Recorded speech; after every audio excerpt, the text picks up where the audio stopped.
Welcome to my YouTube channel. Today we are going to discuss the class 11 poetry A photograph को लिखा है Shirley टाउसन नाम की writer ने।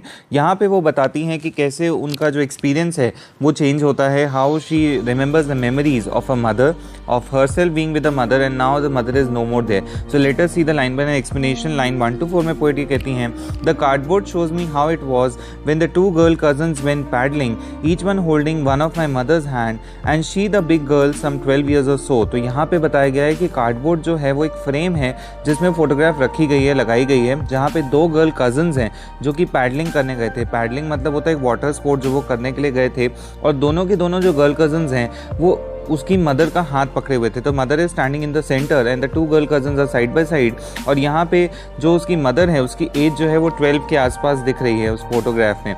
Late us see line 5 to 9।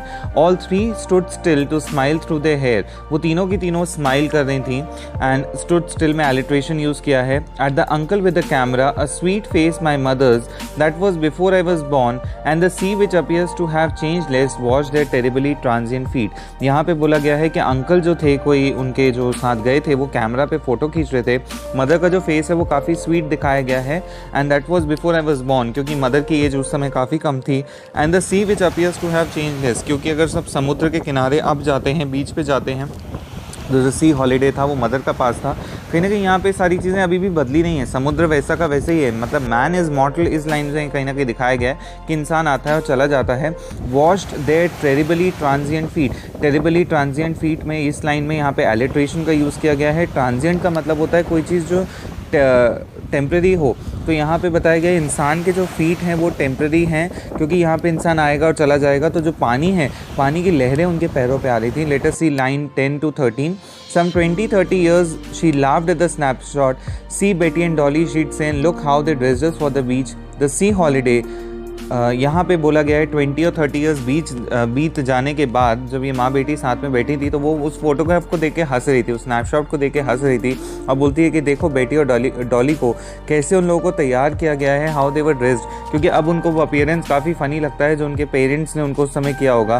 The C holiday was a past, mine is a laughter. Line 14 to 15 में वो ये बताती हैं कि जो सी हॉलीडे था वो उनका पास था, उनकी मदर का, और अब जो उनकी लाफ्टर थी वो इनका पास बन चुका है। बोथ राय with the laboured is of loss. राय का मतलब होता है मॉकिंग या आयरॉनिकल है कि दोनों की दोनों माँ और बेटी कहीं ना कहीं बहुत एक चीज़ मिस कर रही हैं।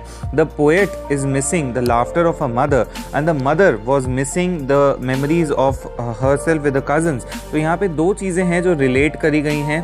पहला एक एहसास जिसमें वो अपनी माँ को खो चुकी है, और दूसरा वो रिकॉल कर रही है जब माँ को वो एहसास हो रहा था कि माँ अपना बचपन खो चुकी है। Line 16 to 19।